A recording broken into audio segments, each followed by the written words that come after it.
Hosting a summer barbecue? A backyard movie night? Or maybe a slip-and-slide party serving up Aperol Spritz? Whatever you're up to, don't do it without Drizzly, your go-to app for drink delivery. With Drizzly, you can shop local stores and compare prices on beer, wine, spirits, then get them delivered to your door. Boom! Hosting handled. Now, before you get back to folding napkins, download Drizzly or go to drizzly.com. That's DRIZLY.com today. Must be 21 years or older, not available in all locations.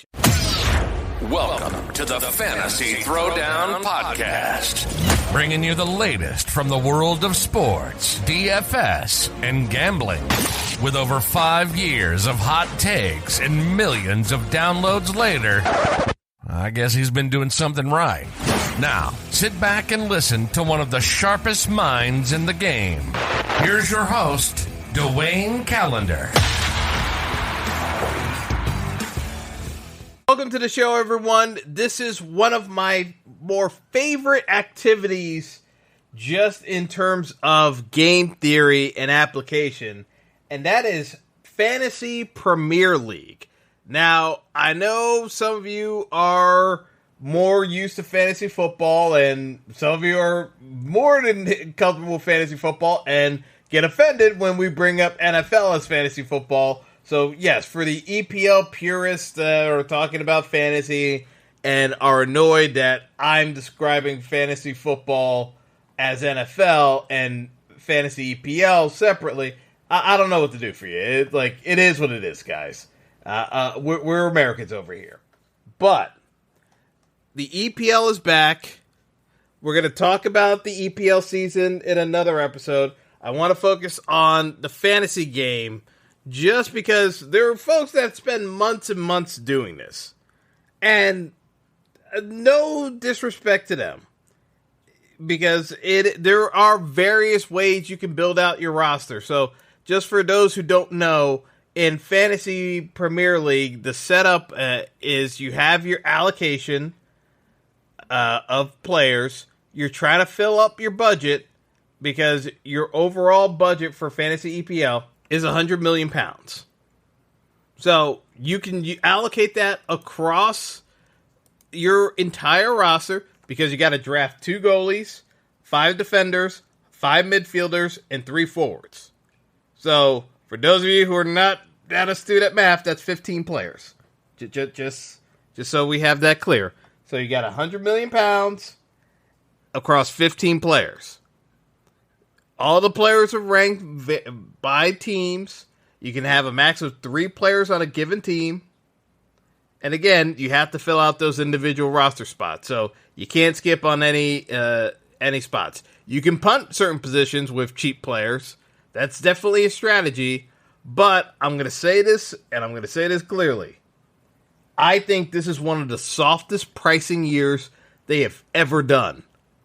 You can build a stacked roster, and realistically, there is no reason to deviate from what you can actually build out initially. I am not seeing, I think a lot of folks are getting themselves way too caught up trying to get cute when the numbers are literally staring you in the face as to how you should be building out this roster.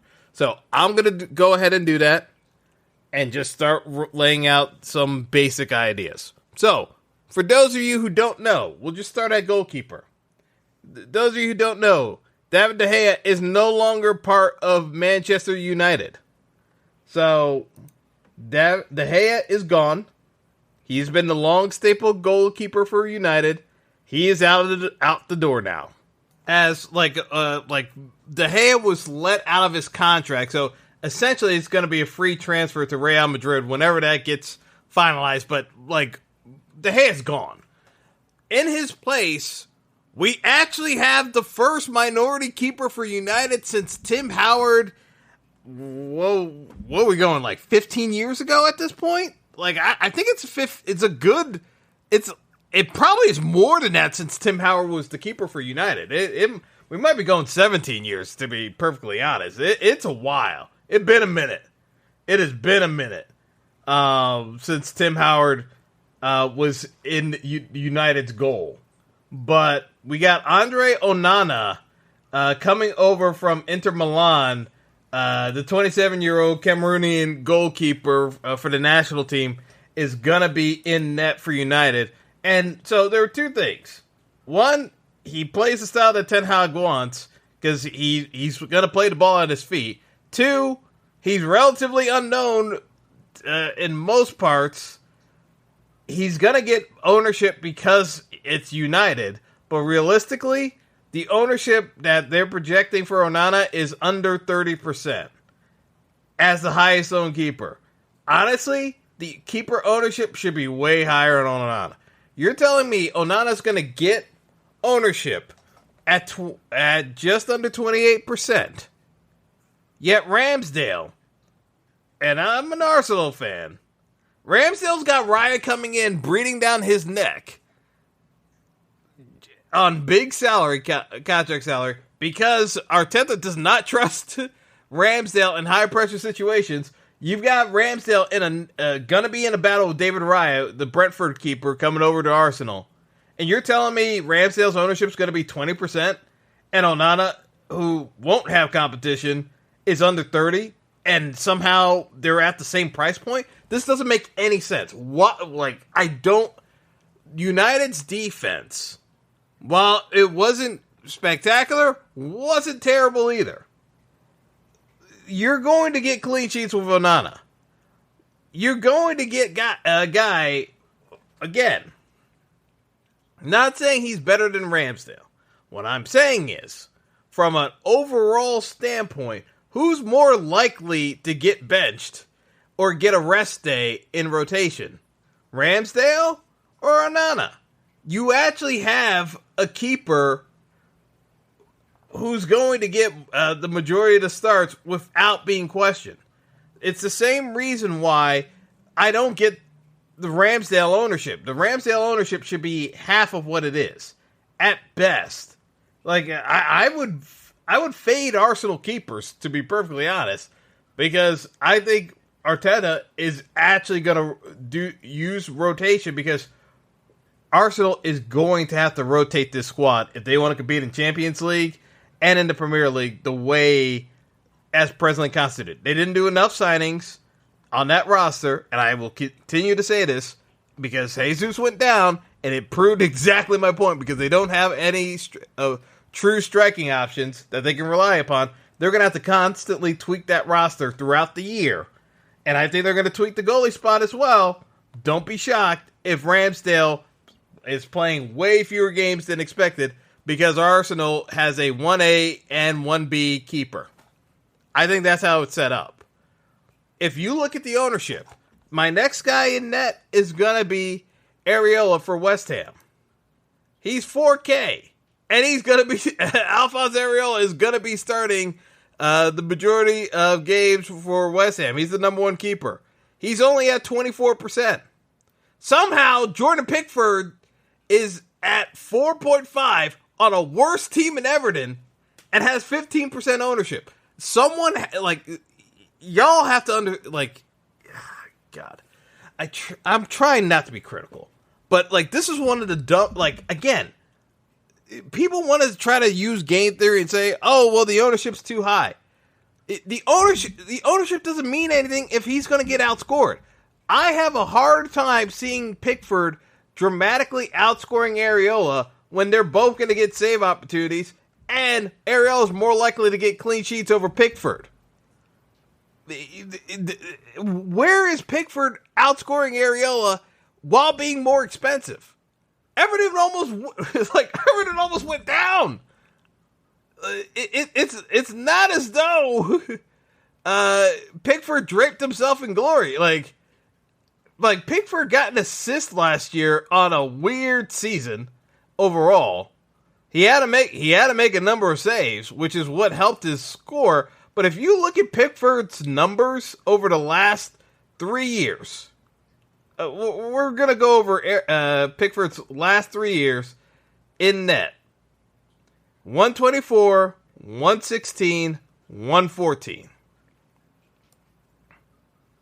And realistically, everyone is banking that, truth be told, that because of the totals, that at 4.5, it's too cheap to pass up. That was him playing at his best. Now, on the flip side, you're going to get the argument that, oh, it's the fear of the unknown. We don't know what's going to happen with some of these other keepers. First of all, you got first-team keepers all the time scoring north of 100 points. I'll read off the names last year of keepers that scored quite well last year. So, hold on. I'll pull up the list. Raya, who is now going to be at Arsenal, 166, 5 price tag. Allison, 5.5, 162. Nick Pope, 157, 5.5. Jose Sa, 5 ownership, 148. Ramsdale, 143, also at 5. Baron Leno, 142, 4.5. Leno's ownership is half of what you're seeing out of Pickford. Like, really? The Pickford number is what you're signing up for? Okay, I'll keep going. Martinez, 135, 5 price tag. Debu is also at 5 again this year.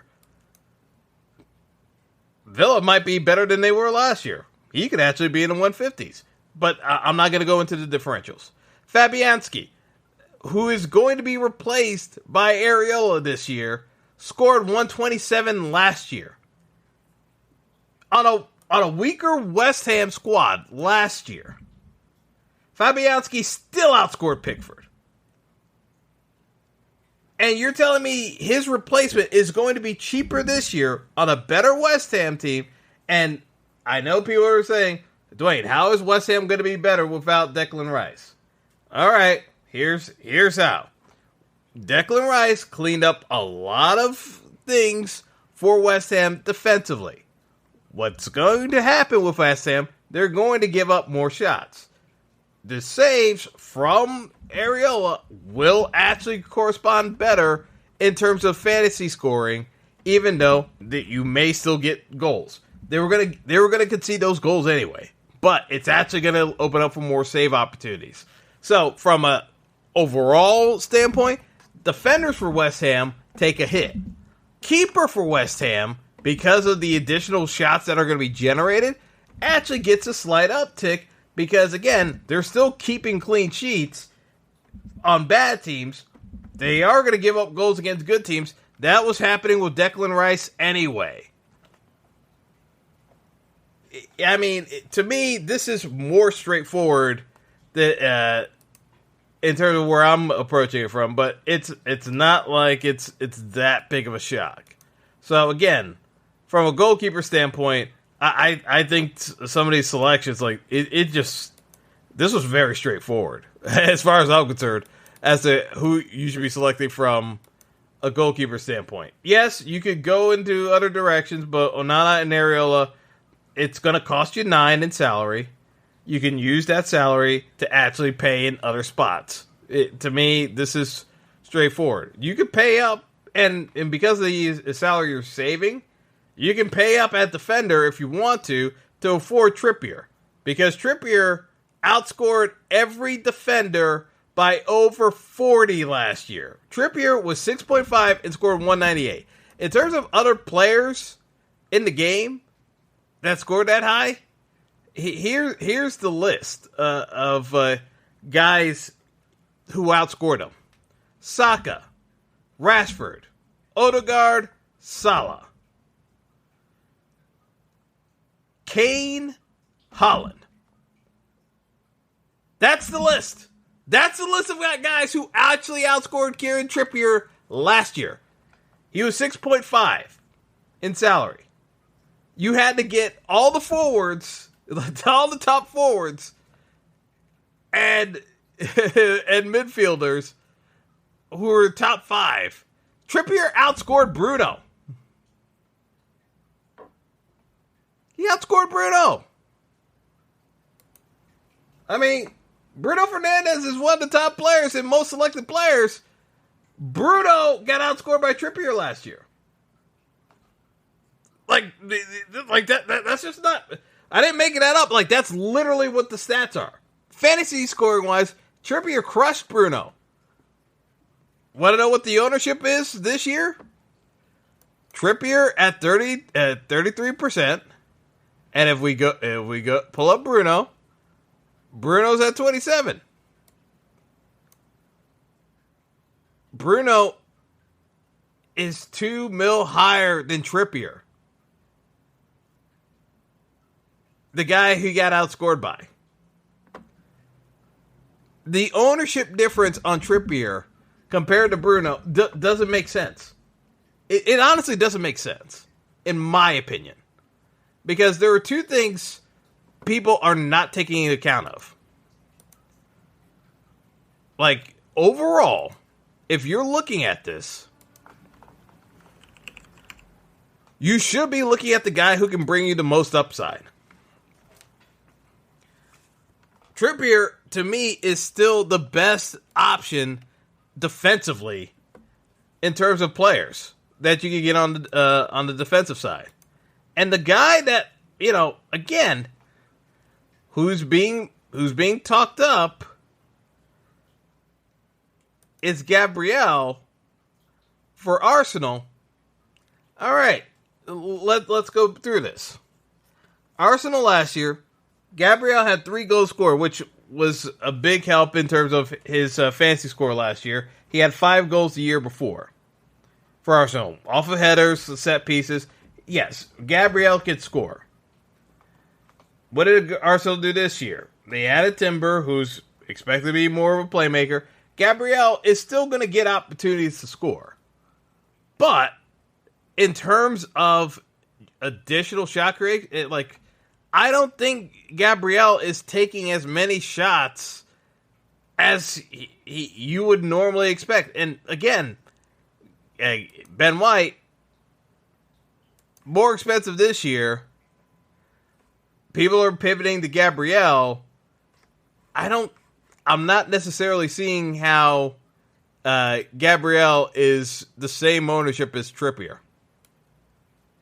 Yes, Trippier is more expensive, but you can get cheaper in other spots on your team to fit in Trippier. To me, I don't understand. Newcastle's offense is not dramatically shifting. Trippier is going to be involved creating offense for Newcastle again this year. Yes, he's expensive. You tell me who is creating the offense at the same level of Trippier that's not Trent Alexander-Arnold, who is 8 mil. There aren't that many dudes. Can you make a case for Chilwell at 5.5? Yeah. Has he shown the production to justify it? No. You're banking on upside that we actually haven't seen. So to me, this is one of those cases where, again, we're overthinking this. Again, you could say it's last year's results and it can't be duplicated. I beg to differ because all Kieran Trippier does for England is cross the ball into the box. That is his job. He's going to be doing that for Newcastle too. Their play style is not going to differ. So to me, take the free square in Trippier, build out your defensive roster accordingly as to how you see fit. I'm going to tell you how I'm building out my defense, and I'm going to tell you how you're going to make the allocation to fit in everybody else on your roster to make that happen. So, more to come after the break. Stay tuned. Don't go anywhere. The Fantasy Throwdown Podcast will be right back after our sponsors pay the bills.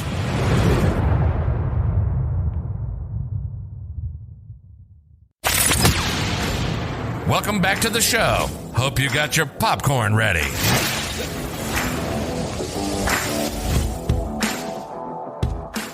All right, we are back. As you may have surmised, I think this is a very straightforward build in terms of the defenders.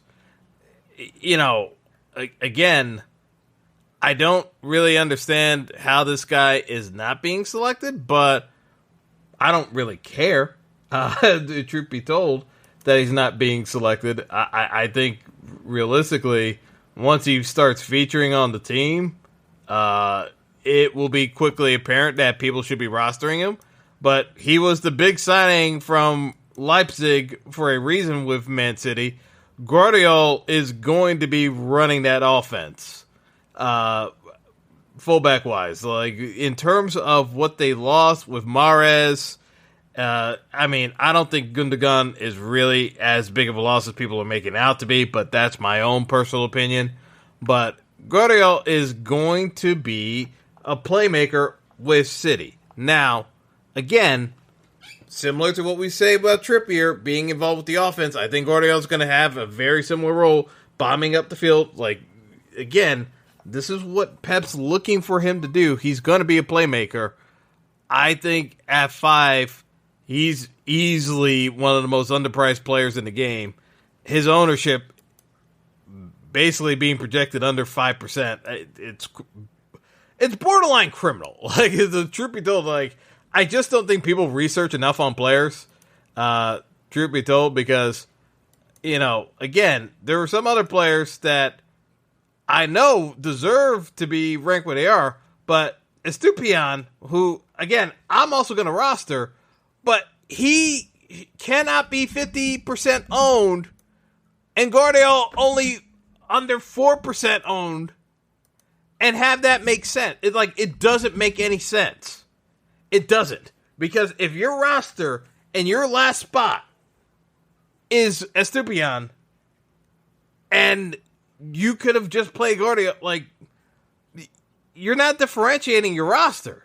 You're following the field. So you're never going to outpace the field with your roster selection if your last piece was Estupiñán. Realistically, yes, he's going to score and put up numbers for Brighton. He was very productive for them last year.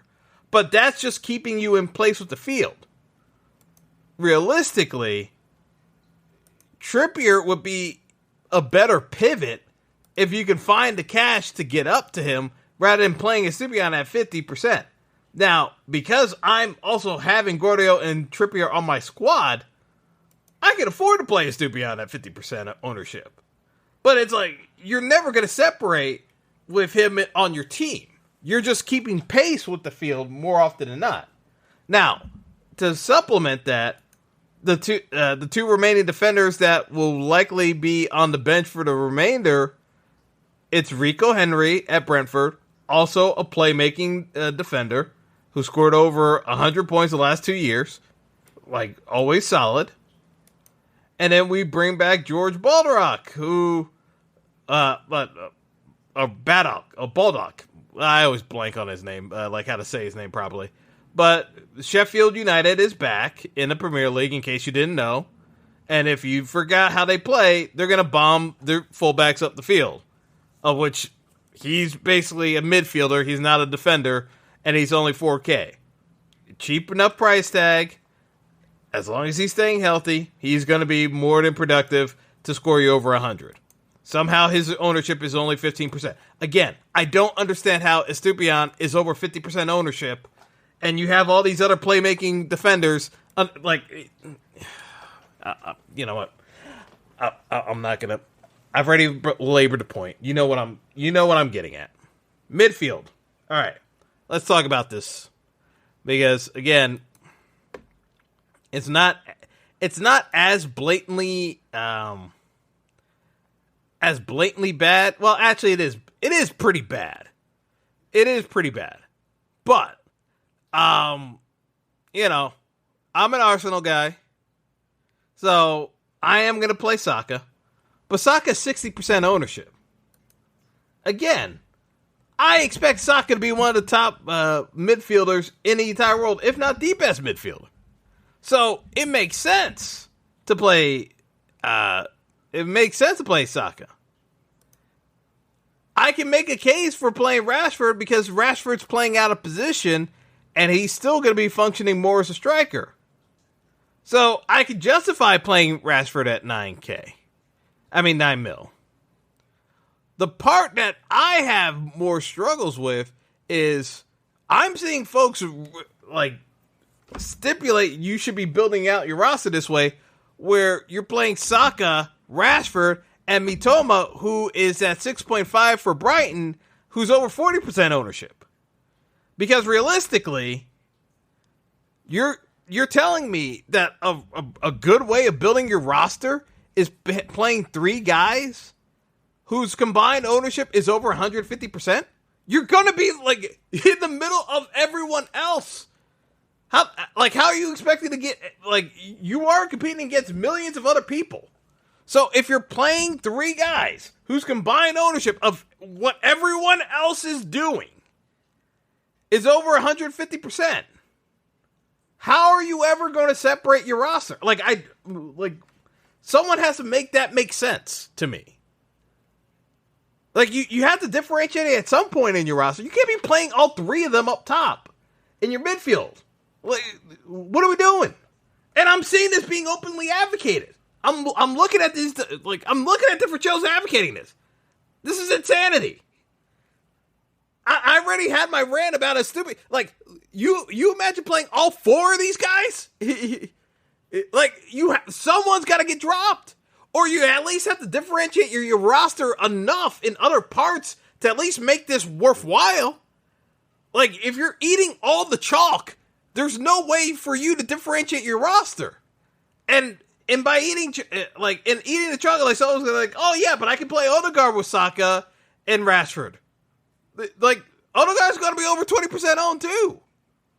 I'd rather you pay up for Salah, which is what I'm gonna do, but we're going to talk about the other way of differentiating. Like, we already have the other defenders, because again, the Guardiola ownership is criminal. So let's talk about this. We play Saka. We'll make the decision on Saka. Again, I could play Rashford. The way I have this set up, I could play Rashford and take slightly less ownership and have him play out of position. Technically, Rashford might actually be the better play overall, but again, I'll let some homerism subside for me, because realistically, I'm not going to have any Arsenal players if I don't play Saka. Mitoma, great play. Was a stud last year for Brighton. Going to have even more responsibility this year. Makes total sense. But if you're playing him with everyone else, and again, the triple up option, and we'll get to that, with Brighton is going to be very popular. So you're not fooling anybody if you're going that route. The guy who essentially is getting less ownership than normally you would expect is actually Salah. Mo Salah is under 30% ownership, and he's only 12.5. He's actually cheaper than he was last year. I mean, this is actually bonkers. Like, because Salah's ownership was over 40% to start the year last year, and he's under 30. Did I miss something where Salah had a down? Like, Salah still scored over 230 points. Like, his worst year technically was 2020 when he in the pandemic year, when he only scored 231. You have someone with 300 point upside. We probably won't see that again. Just to say that, but his upside is 300. But he can actually get you somewhere in the 270s in a good year. Who's going to have less ownership than Saka and Rashford? He's actually having less ownership than Bruno. Which, again, I'm not saying Bruno's a bad play. I'm just saying, with all the other options being so popular, and Bruno being this popular, like, to me, Salah's actually one of the more value plays on the field. And again, you can still pivot to Eze or De Bruyne. Like, they're riskier plays, and I think De Bruyne is a way safer play than Eze. But you know, there's a lot of landmines, because, like, to me, again, if I'm looking at this, I would be looking more towards, like, even if you wanted to get different from Mitoma, I'd be looking more towards Eze or McAllister, who's at Liverpool now, in case you guys did not know the latest updates, as pivots. So McAllister leaves Brighton and goes over to Liverpool, and may or may not be joined by Caicedo, which no one seems to actually know what the hell's going on there. But, summer transfer window can always get crazy. So, but be that as it may. So, as I'm saying, you should not be rostering Saka, Rashford, and Mitoma together. Especially when over half of you are playing Estupiñán anyway. This is just this is borderline insanity. So, to me, Salah is the play. And then, to round out the midfield spots, we got two guys that are going to play that I don't see getting nearly talked about the way that they should be. Brian Mbuno for Brentford is going to be more than likely playing out of position because, in case you forgot, Ivan Toney, who bets on both sides, is suspended for 6 months. Well, he was suspended for 6 months, but it's the most ludicrous suspension because the summer, when no one was playing, counted as part of the suspension time. Someone's got to make that one make sense to me. In case you forgot, Tony was betting on Premier League and Championship games for over 5 years. It only got a 6-month suspension and missed out on England. Playing it in for the World Cup. And that was deemed to be severe enough for betting on games. But we got NFL players missing entire years for betting about $100 worth of games. Somebody got to make this make sense to me. But anyway, be that as it may, Mbuno, in the short term, he's 6.5. He's more than likely playing out of position and playing up top in a striker or forward advancing role in a false nine maybe. But he's going to be playing more up top rather than being at midfield. So he's going to get more scoring opportunities than expected. His ownership is under 10%. Again, when we got Mitoma at 40% ownership, and you got Mbuno at the exact same price tag at under 10% ownership, this is where you get inefficient marketplace pricing. Because yes, I like Mitoma, but if I had a choice between Mbuno and Mitoma, I'm going to take Mbuno at the lower ownership to differentiate. Because he's going to be playing out of position anyway, and he's going to be in advanced position the way Mitoma is anyway for Brighton at lower ownership. But I can play them both together. I don't actually have to differentiate. There's ways to get around this. So, Mbuno goes into the roster. And then, to round out the squad for the midfield, the other guy that, again, not being talked about, Phil Foden for City. The forgotten man. Everyone's talking about Mahrez being gone. Everyone's talking about Gundogan being gone. Phil Foden was playing up top for City for quite some time, even before Haaland got there. He's going to be able to fit into a role with City very seamlessly with Pep. Pep knows him. He trusts him. He's going to play him. He's going to be in an advanced forward role for City. Haaland will draw the attention, as he should, and there will be other folks who can be able to soak up goals because of all the attention Haaland drives towards him. Foden should be one of the beneficiaries of that.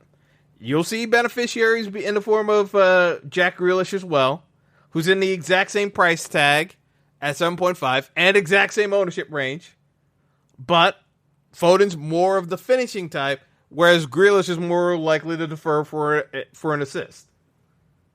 But I'm okay with either option. But again, their ownership is way lower than it should be. And it speaks to just guys just not reading the situation. The other guy that I want to talk about that no one, again, I see this as very inefficient. And it's the number one pivot I'm making off of Mitoma if he doesn't start off strong. Or if we get the major news that I'm expecting, or, if they were thinking rationally, which they aren't, but if they were thinking rationally, if Spurs sells Harry Kane, which they should, they're being very stubborn about it and may just hold on to him out of spite. But if they sell Kane, the number one beneficiary of that, everyone's going to flock to Son. Everyone's going to flock to Son. And yes, Son will get a benefit. But the other guy who's going to get more of a benefit at way less ownership is Richarlison at 7. At 7 mil. Son is 9 mil, Richarlison at 7. Son is going to get all the folks flocking to him, whereas Richarlison is still going to fly a bit more under the radar, and Richarlison's the more proven striker than Son. Son, yes, he is a creator, but Richarlison's more the striker anyway. If Kane gets sold, Richarlison's a bigger beneficiary, in my opinion, than Son, and he's an immediate pivot off of Matoma or Mbuno in terms of if that actually goes down in the transfer window. I don't know if it will, just because it's very inefficient what Spurs are doing. But if it does go down, this is like just a free square in terms of pivoting and making your roster significantly different and being able to excel. And again, if Foden or City starts off slow in the midfield and you want to get off of Foden or Grealish, just sell down to Richarlison anyway if the Kane sale goes through. Like, you can make pivots. Or if Maddison, like, if Kane stays, that actually gives more of a benefit to Maddison's and his ability to make assists. And Maddison's at 7.5. Like, there are different ways you can treat this. But, again, like, I don't think people are taking advantage of the pivots that are clearly there in the marketplace if certain dominoes fall in a given fashion. Now, if City makes a big striker purchase, yes, that hurts Foden and it hurts Grealish to a certain extent. But if there's no additional forward signings at the moment for City, Foden's the biggest beneficiary in terms of playing time and goal-scoring opportunities because Haaland's going to soak up all the attention. Speaking of which, let's get to the forward spot. Haaland is over 80% ownership. Like, you can fade him. He's 14. Here's the reason why you don't fade him, because he set the goal-scoring record and scored over 272 points, and frankly, he could have had over 40 goals. If City was actually playing well last year and not screwing around for the first couple of months, Haaland could have had even more goals than he did. That's the scary part about how well Haaland played to start the year, even when he was on the goal-scoring streak. Like, Haaland could break 40 goals this year. It wouldn't shock me. Now, could he have a sophomore slump? Absolutely. That's why I don't begrudge anyone going for the sophomore slump angle and pivoting off of him, hoping that he doesn't play well and they don't get buried by him. But to me, there's so many good options at forward and so many goal-scoring options at forward. Again, I brought up guys playing out of position. To me, you could just eat the ownership at Haaland and not get burned. Now, again, you don't have to captain Haaland. I probably will because I just think no one has a good answer for him just yet, but we'll see. But I don't think you need to pivot off of Haaland, but I get the play if you want to. I just look at the forward spot and say, when you look at the forwards, you don't know what the situation is with Harry Kane. The next highest owned forward is Ollie Watkins at 26%. And to me, Watkins, while he had a good year, one of the more inconsistent forward options in the league.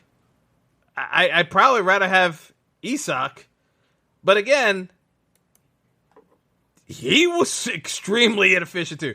Like, if we had more of an idea of how Liverpool was going to set up and play with Darwin and Gakpo, you can make more of an argument.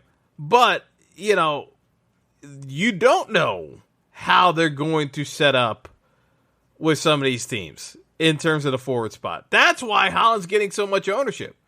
Yao Pedro is coming over to Brighton from Watford, and he's the third highest owned forward.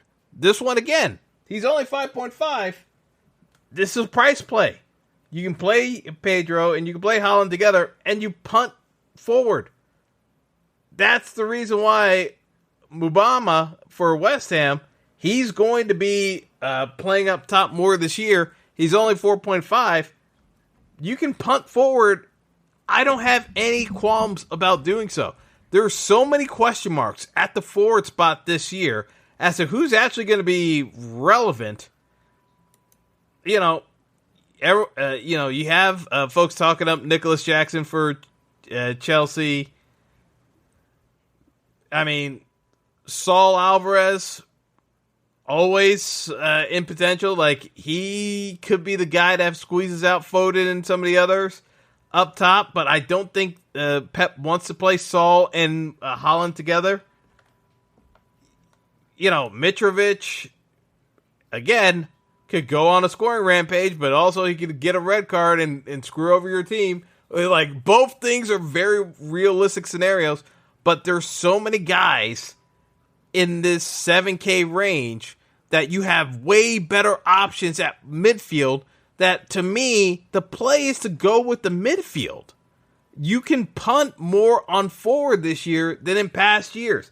Now, if we figure out someone who gets hot from the forward spot, then this becomes a way different conversation. But until we get a little bit more data during the season, I think forward's the spot you are more willing to punt on, and you can eat the chalk at forward. I'm not advocating for eating all the chalk at midfield. I think that's kind of crazy how to building it that way. But I've already given you the different pivots, and I've walked you through my entire team, that you should be able to build out a solid roster while not necessarily aiming for being so completely unique and different. I still think you're going to be significantly different than most of the field, because I think everyone's just eating chalk and not thinking about the various pivots you can make on these rosters. Anywho, I'm going to wrap it up there. Hopefully you guys got something out of it to help build out your squads. But that's going to do it for me. Good luck with your fantasy season and whatever leagues you're participating in. And until next time, have a good one, folks. Thanks for listening to the Fantasy Throwdown podcast. Be sure to like and subscribe to the show on Spotify, Apple Podcast, Google Podcast, and all major outlets.